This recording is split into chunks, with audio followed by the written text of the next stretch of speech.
welcome to Faith, Fiction, and Folklore, or as we like to call it, the Try F podcast, where we try not to F the podcast stuff, which we have done once tonight already. It's fantastic. It was my fault. Off to a great start. We're like an hour and 45 minutes late. It's amazing. No, YouTube said I deleted it forever, so it's gone. Oh, yeah, so there's no evidence of how incompetent we are. So are we up now? Can you see on the YouTube channel if we're up now? Hold on, It says we're up. I gotta refresh. You gotta refresh? Okay. I'm refreshing. Because it says we're streaming on OBS. Yeah, we're up. Okay, great. Well, in that case, tonight we're talking about, is the Earth flat or round? Cody's got some videos pulled up, and we're going to look at them, we're going to react to them, and we're going to see what we think about them. And so with all that said, my name is Gary Varner. I write for Mind Matters News. Cody, how are you this evening? I'm fantastic, man. I just hope we don't mess this up again because it's been painful so far. It has. It's all right, though. We will figure it out. These are growing pains. So. Oh, yeah. So, Mr. Trevor, how are you? I like growing pains. You're already too tall. Well, that's why I like growing pain. It's true. I'm ready for this, whatever we're talking about. Whatever we're talking about. Have you not been paying attention? No, I haven't. Gosh, dang it, Trevor. Okay, well, are we ready to start watching this video? Trevor, you're just going to follow along as best you can. Yeah, let's do it. I've got it pulled up on my phone now, so if you don't have it streamed through OBS, I can watch it through there. Oh, that's right. We got to do screen share, don't we? I forgot all about that. This is the exact same mistake I made last time. Hold on a minute. But I know how to fix it now. My cat keeps trying to drink my coffee. Oh, yeah? That's funny. Oh, goodness. So we're going to screen one, share, back to full screen, which puts us back where we are. Hey, I did it. I know what I'm doing now. Sweet. Okay. So, all right. I'm going to switch us over here. And is everybody good? Nope. Yeah, we're good. All right. There it goes. We're rocking and rolling. Sweet. Houston, we have a problem.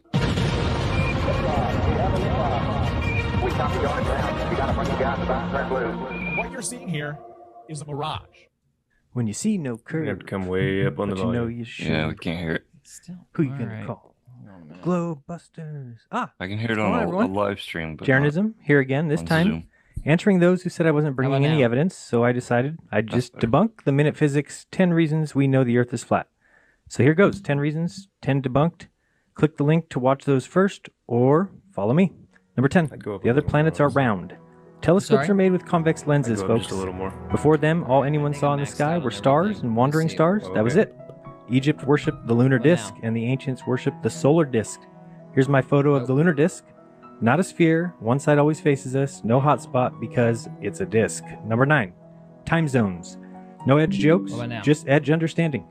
Here you can see the sun circles atop us. And look at that. It makes a great little timepiece, doesn't it? And the sun, Go up. the moon, and time all go clockwise. Number 8. The Coriolis effect. Sorry, say that again. I can't hear you over the video. It's really loud on my end. Yeah, go up a little bit. Okay. We will Maxed kill out. 2 birds with 1 stone when we get to the stars. Here's a quick clip about number 7. Triangles. If you walk 10,000 kilometers straight along the Earth's surface, turn 90 degrees to your right, walk 10,000 kilometers more, turn right again, and walk another 10,000 kilometers, you'll be back to where you started, having successfully made a triangle with 3 90-degree angles. So, we can do the test here. You can watch me on Google Earth, but let me explain it. This is going really fast. Do we need to start Yeah, over? it is. 'Cause we're on like 3. Yeah, I mean, if you missed the first 2, then yeah. Yeah, let's try this Watch again. those I mean, first. they're kind or of quick. follow. Little. All right, yeah. So maybe we need to just stop and go after this point by point. All Okay. right. So let's see. What's our 4 minutes in? Okay. Follow me. Number 10. The other planets are round. Telescopes are made with convex lenses, folks. Before them, all anyone saw in the sky were stars and wandering stars. That was it. Egypt. All right. That's stupid. Like that right there is stupid. What does a telescope have to do with anything? Like I can see that the sun and the moon are round with my eyeballs. Well, what he's saying, like, so these are points that are saying this is from the globe perspective. This is why we think the Earth is round. So it's Right. like the other planets are round.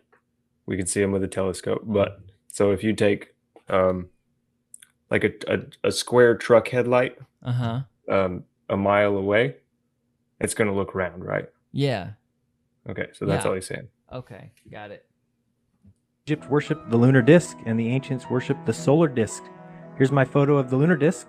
Not a sphere. One side always faces us. No hot spot because it's a disk. Number 9. Time zones. No edge jokes, just edge understanding. Here you can see the sun circles atop us. And look at that. It makes a great little timepiece, doesn't it? And the sun, the moon, and time all go clockwise.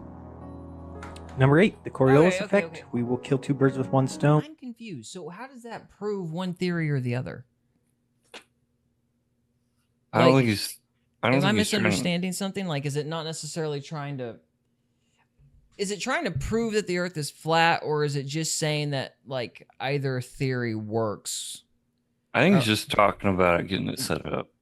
Their argument points from the globe perspective, saying this is why we know the Earth is round.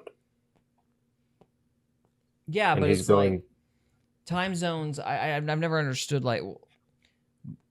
I still don't understand time zones, man. They don't make any sense to me at all. Yeah, I just don't know how it proves anything one way or the other. Like, I figured if the Earth is flat or round, there'd be time zones. Yeah. Probably. Yeah, I just don't... It seems like it's a wash. Yeah, maybe. There's 10. We'll keep watching. Okay. When we get to the stars. Here's a quick clip about number 7. Triangles. If you walk 10,000 kilometers straight along the Earth's surface, turn 90 degrees to your right, walk 10,000 kilometers more, turn right again, and walk another 10,000 kilometers, you'll be back to where you started, having successfully made a triangle with 3 90-degree angles. So, we can do the test here. You can watch me on Google Earth, but let me explain it first. This would prove absolutely nothing anyway. The test he gives assumes that we're on a globe. Is the walker going straight, or is he going on one of your latitude-longitude lines? Here's the thing. The reasons it doesn't work is because to make it work, you have to start at the pole, where all the lines meet. So yeah, guess what? You walk down any one of those lines, then walk across. You can catch any line that you want back to the top of the pole. It's called cheating. It's called misleading. It's a lie. I won't continue to bore you with this one. Simply go get Google Earth. Play with it yourself. It's impossible. I have no idea what am I Okay, missing? So he's saying he can make an equidistant triangle on a globe by drawing lines on Google Earth. That's the I don't know. That's his proof. I don't know. I maybe I'm dumb. Maybe I'm missing something, but I'm kind of like, well, what are you trying to say? Like, Well, because this video that he's watching is a glober's perspective, saying this is why we know the Earth is a globe. okay. Okay, and the guy reviewing the video is just saying this is a fallacy because you can do that with this Google Earth. You can make any equidistant shape because the lines all go to the same spot. Yeah, I mean, I guess. figured you'd be able to make a... I'm sure I butchered that. Well, I mean, I figured you'd be able to make a shape no matter what the object is anyway. I'm kind of... I guess I'm lost. I'm like... He's trying to prove curvature, like, because you can make a triangle on a globe. So he's like trying to use that to prove curvature. Okay. But you can take that map and do that any way you want. Yeah, you would be able to do that Right. anywhere because, well, the way I understood it, when the Greeks were testing to see if there was a curvature of the Earth, they didn't do anything like Aristophanes. this. I'm sorry? Aristophanes. It might have been it. I don't know. But the way I understood the experiment was they basically measured the moon from one position to another position and kind of measured the bend of the angle of the shadow or whatever. Like moon shadows here, and then the moon shadows over here at another place on the planet, and judging on the angles and stuff, they were able to calculate the diameter of the Earth, and the story is they got within so many thousands of miles, of accuracy compared to how we measure the Earth today, just basically by measuring the angle of the shadows of, of the moon in one position and the moon in another position, or maybe it was the sun. So they used the bend of the sun or the moon in relation to how the shadow was hitting it to kind of estimate the diameter. So whatever triangulation this is, it's like I don't think that's how they proved it in the first place. I thought they were using triangulation methods with the sun and the moon to guess in the beginning. I'm probably butchering that too. I don't know. But I'm like, this doesn't... Angles aren't my expertise. Well, I suck at math and I barely understand the concept. I just know that at one point they used the sun and the moon and the shadows to measure the diameter. That's all I could tell you. Yeah. So, do we want to move on? Yeah, let's keep moving. Okay. The way it works is by starting at the top of the globe, which is cheating. All you're doing is taking one of the lines down to the equator across, and one of the lines back up. You can just take a look at these 3 right angles right here. I think those angles look pretty acute to me when you turn the triangle over. The sun, as we've explained, sets out of your field of view on the horizon, gets smaller as it goes away from you. He mentions the ability to use the sun to get the circumference of the Earth, which works if the sun is 93 million miles away, but also works if the sun is 3,000 miles up and 32 miles across. Number 5, stars change going... Okay, so that's actually an inference to what we were talking about. So, yeah. Let's go back. I've actually got one of the later videos has a more in-depth explanation of this, I think. Okay. We'll enjoy. Well, I want to listen to what he says here again. He mentions the ability to use the sun to get the circumference of the Earth, which works if the sun is 93 million miles away, but also works if the sun is 3,000 miles up and 32 miles across. So he's saying that basically there's more than one math equation to explain what we see. Yeah. Like the numbers would be, like there's more than one way to get the phenomenon. Like there's, so if it's many thousands of miles away, it could work. But if it's, so much closer, it could work as well. But if assuming the sun's smaller, okay, that makes sense. So there's more than one scenario where that could play out. But that's fair. Okay. Number 5, stars change going north or south. Why, yes, they do. Why don't we explain why that happens? Here are the stars. You all know about Polaris, right? It is in the north. So you can take your position here on our star chart, look up north, see where Polaris is, and watch which way these stars rotate. We all know that the stars rotate counterclockwise when looking at the north, and so you get the confusion of people saying, well, what about the south? They rotate the other ways. Well, let's watch. You can see that they lift to the upper right, going up that wall, counterclockwise. So let's keep following that. Remember that, up this wall, up the wall. Keep rotating to the right, up the wall, up the wall. We keep going a little bit more, up the wall, up the wall. We're getting towards the south. They go up the wall. Look at that. Now they go clockwise. That's all it is. There is no southern pole star. They're all rotating the same direction. It's like a big tunnel rotating above us. And if you think about it, that is the same thing for the Coriolis effect. They tell you that in the northern hemisphere, tornadoes go one way, southern hemisphere, tornadoes go another. This is your explanation. Depends on which way you look. Everything rotates the same way, but there's always the eye of the observer. Magellan circumnavigated the Earth. I'm sure many of you have before. No edge jokes, just understanding the edge. Make a circle going west and you'll end up exactly where you started. Number 3, the horizon. We've all seen the Globetrotters swear by this one. But here's the tip. When the boat gets out of your line of view and starts to drop behind the curve, get a telescope and guess what? It'll reappear because globe edges hate telescopes. Then he drew a picture and he said if flat Earth was true, that you'd see Chicago from Michigan. Superior mirages, anyone? Guess they're superior indeed.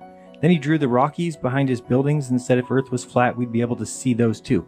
Because everyone knows that smog, fog, exhaust, heat, mist, dew, and dirt don't exist. See here? You can barely see the 4th ledge. Number 2, lunar eclipse. Who knows what they're doing here?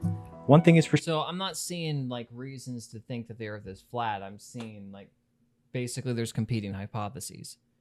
Well, there's a guy, it's a guy saying, one of their claims is there's a guy, he's like, oh, well, if the Earth was flat, you could see it from Chicago to... whatever he said. And it's well, which is dumb. As he showed, as he showed, it's because of the density of the atmosphere. Yeah. It's like how much stuff is in the air. Yeah. So I think that's all he's a saying. really dumb person who said that. Yeah. I mean, even if the Earth was flat, I wouldn't expect that. Right. Okay. Anyway. Sure, shadows cannot contain color. If you had a blue aura around you, would your shadow turn blue? No. Second, many reports exist where the sun and moon were both above the horizon and a lunar eclipse took place. That cannot happen unless they're messing with the moon. The eclipse is simply not what you think it is. Last but not least, number 1, photographic evidence. Oh, seriously? Oh, okay. We'll take an image, check to see if it's a composite, which most are, check others, look for anomalies, and then take a deep breath because, ladies and gentlemen, you just realized that the Earth is flat. Take a look at some of these and you'll see that they're using stamp-on clouds. They're identical to other places on the images. All you got to do is do your homework on this one. All right, I gotta. There you have it, complain. ladies and gentlemen. It's like, it's so obvious. The answers are right in front of you. It's like, no, dude, I just see a bunch of rectangles over clouds. I have no idea what you're referring to. Well, if you zoom in and look at those, I mean, you can go through it. You're supposed to do your own research. That's what this video is for. Well, I don't know. I don't know enough to even know what questions to ask. He's telling me like composite. The blue marble image is iconic. Like it's. Mm-hmm. And if you go through and look at it, there's like doubles in the clouds and stuff like this, because it was, there's parts of it that are copy and pasted. So it was a contrived image. Okay, so let me see if I understand this. So the image of the Earth, they're saying is a blue marble, and they copy and pasted digitally clouds and land masses over it. Yeah. Okay. Well, I'd never heard that before, and he's saying that you can see where, like, the overlap of the photos. That's what those rectangles are. Yeah. Okay. I wouldn't even like know the doubled clouds. It's just, I mean, there's software that finds that stuff. Well, I know, but my thought is, okay, you're talking about. Let's see, do you know when that picture came out? I mean, obviously, be after '69. Was it 70 or something like that? 70s. I don't. To be blunt, I don't know if our composite tech was that good. It might have been, but I don't know if it would have been. From what I hear, they were photoshopping stuff like in the 1800s. Oh, I don't know about that. Like with razor blades and stuff. People have been at it for a long time. Well, I think the first photograph was 1837. There's a picture of a guy doing, getting his shoes shined. It's like a shadow. It's a silhouette. I don't know if they were photoshopping stuff because, I mean, you'd have to like disregard pretty much all of history and come up with a completely different, which maybe we've been lied to about everything, but but the traditional theory is you couldn't do something like that because those pictures, it took hours of like leaving the film or whatever they were using for film exposed in the sun for forever and a day, and then you would still get shadowed, blurred vision. Wasn't great, those exposures. So I don't know how you'd be photoshopping things in the 1800s. I think photoshopping with razor blades, after a picture's already done, they can. Well, I don't even think they had film that way. Or darken. Like, I don't think film even worked that way back then. Like, I would have to look at. But you've seen those movies with like the old cameras where they have like the big wooden frame and they'd slide it into the camera thing like an accordion, and then they'd have big flash powder bang. I don't know if you could use razor blades to edit stuff back then with that kind of tech. So it was black powder they used? Flash powder. That's all I know. Yeah, I mean. So they were using flash powder to expose the film. Like they had to keep the film in the dark, and then they had to let the sun soak it for a while, and then they had the flash powder to burn the image onto the filament or whatever it is that they were using. Yeah. I don't know the terms. Yeah. I mean, it could be, because the feds obviously hide tech way longer before it's ever out exposed to the public. So maybe they had Photoshop. Years I mean, before. obviously it's not a program, but yeah, I think there's been people manipulating pictures for a very long time. That's Well, all I'm to saying. do what they're claiming with the blue marble thing, I mean, you would need some kind of computer. Is the bottom Well, it's line. back You would have maybe. to have some sort of computer compositing. Maybe. I don't know. You couldn't do that with razor blades, so you would need some kind Well, of computer no, it was graphics. the 70s. I mean, they had computers. Yeah, I'm trying to remember because the first computer composited image that I am aware of, and I actually just was editing a video on this like literally last night. The first computer composite image I think was the movie Westworld. It's a dude riding on a horse, and I don't remember when the original Westworld came out. But that's like supposedly the first computer composite image. And you would need something like that to create whatever he's saying is happening. Mm-hmm. So, I mean, we can Google that. Trevor, you want to Google that for me, please? What's the blue marble thing going? That's the name of the picture. Oh, the Earth and the clouds and whatnot. Yeah. Yeah. Okay. Yeah, I'm not getting my What am I browser. googling? What year did There Westworld it come is. out? The original Westworld. From what I understand, and maybe I've got my facts wrong, but from what I understand, that's the first time, in public anyway, a computer was used to composite an image. Could be wrong, but that's what doing I it live. think it was. We're doing it live! 1973. So 73. So when did the blue marble come out? Don't This know. picture of the Earth come out. I was trying to use Yandex and it was not cooperating with me. So we'll flip out of this for a minute. So 1972. 72. So I mean, it's feasible. Maybe they did it, way back when. So you got 72, 73. It's close. Timeline's close. Yeah. Could be. Well, there's that. Do you want to hit that next video? Yeah, we're gonna punch is it there, real is there hard. any other points? Did we get through all of them? I guess so, because this is just his outro logo, isn't it? There might be a couple we missed, but Globe Busters. That's funny. yeah. Okay. That's a show on Sunday they do. It's pretty good. I like that. We should look into them. That's punny. Okay. Let's go to the next one then. Yeah. I got so you, punny. Let me switch back to our original shot while I switch things over. If I can get this thing to go. There it goes. Good night. All right. So somebody else talk while I set this up. He's talking. He's talking. I can send you the link for the Globebusters show tomorrow because they do it every Sunday. That would be good. Sure. It's pretty fun. They just kind of go over the technicalities of everything, Okay. the nerdy stuff, Yeah. No, I think we have to get into the nerdy stuff, and since I suck at math, it's going to be like a time-intensive endeavor. Yeah, So, for sure. Nerds in geometry. it's all perspective. Okay. So the next one is it's all perspective. The channel is DITRH. What is it? Dearth. Down in the rabbit hole. Down the rabbit hole. Oh, down the rabbit hole. Okay. Down Okay. in. Way down. So this In is the rabbit hole? explaining. This is Eric White, or not Eric. Must have been thinking about Eric Dubé. This is Dave Weiss. Okay, Dave Weiss. Okay, and they are explaining how the sun sets on a flat Earth.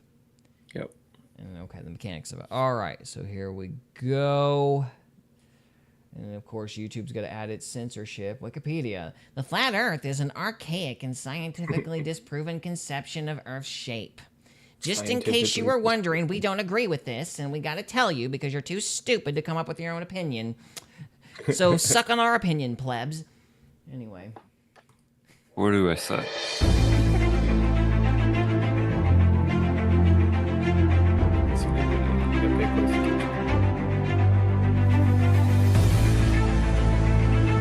Nice. Another actor.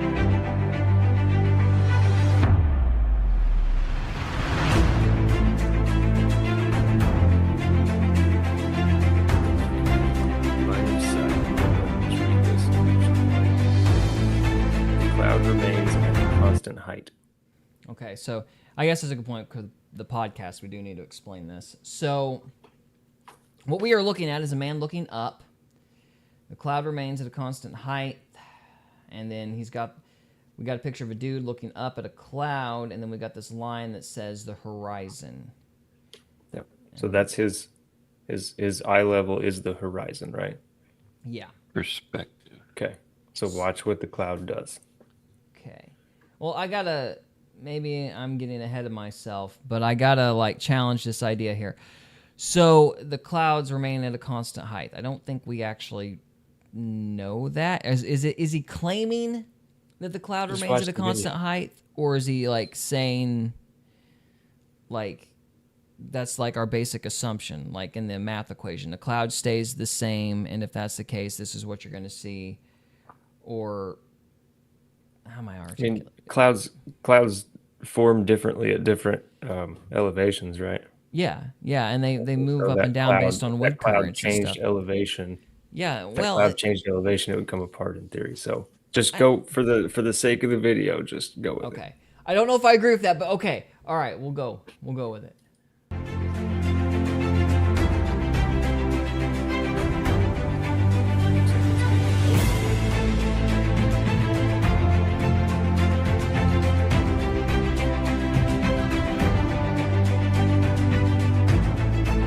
Cloud looks lower, it's further away. Okay, yeah, I'm sorry. Maybe I need to get up to the mic because I can't hear you guys, so I'm assuming the viewer can't hear it either. So it says, as the cloud moves in the distance, from the point of view of the observer, the cloud looks to be descending. So I see what it's saying. Okay, so now I understand what's going on. So the clouds, it's not really saying that clouds always stay at the same distance. What it's saying is, as a cloud travels away from you, presumably it's staying at the same distance, but from the point of view of the person in question, it looks like the cloud is sinking into the horizon. Yes. Okay. All right. Line, his eyes is almost level with the horizon. So the cloud is now on the horizon. Right. So he's seeing in a straight line, and it looks like it's on the horizon. Yeah. Even though we know if the cloud was actually on the horizon, it would come apart or whatever. Yeah, it would change and probably dissipate or something.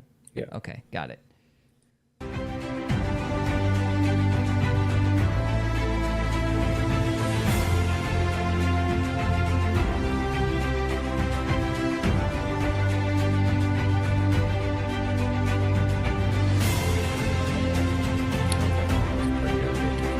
This is very climactic music for a weather lesson. Yeah, it's like, I'm like, guys, the Rohirrim hasn't arrived. We're talking about clouds. Calm down.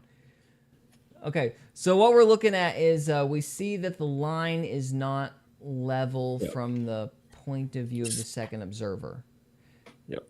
So for those on the podcast, we've now got another dude.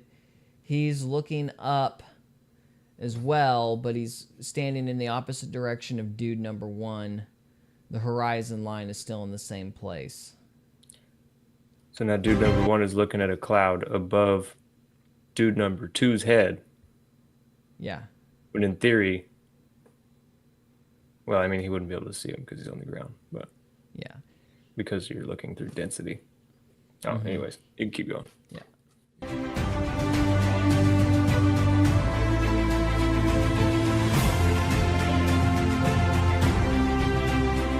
The line is not level, it slopes down to a great height.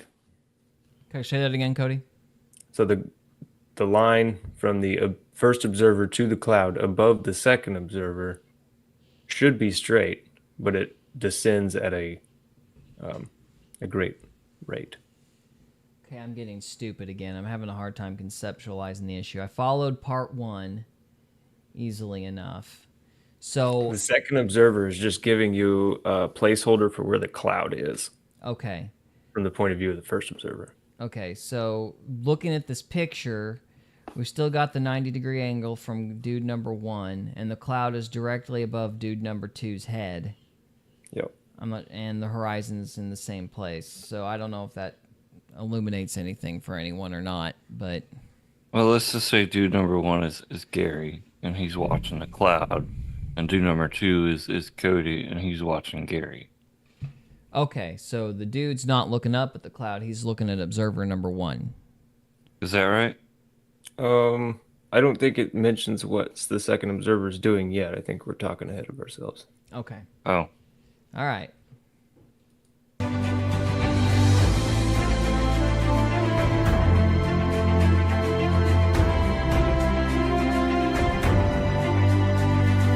Maybe Trevor's right. I can't see. Okay. You know what I'm going to do? I'm going to turn this music off, and we're just going to watch the diagram and narrate it, because this music is, like, really distracting.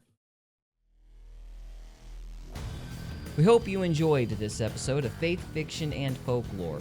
If you did, we would love it if you would subscribe to us on YouTube or follow us on Rumble. We can also be found on X, Instagram, and Facebook. And we are available on Spotify, Apple Podcasts, Amazon Music, and iHeartRadio.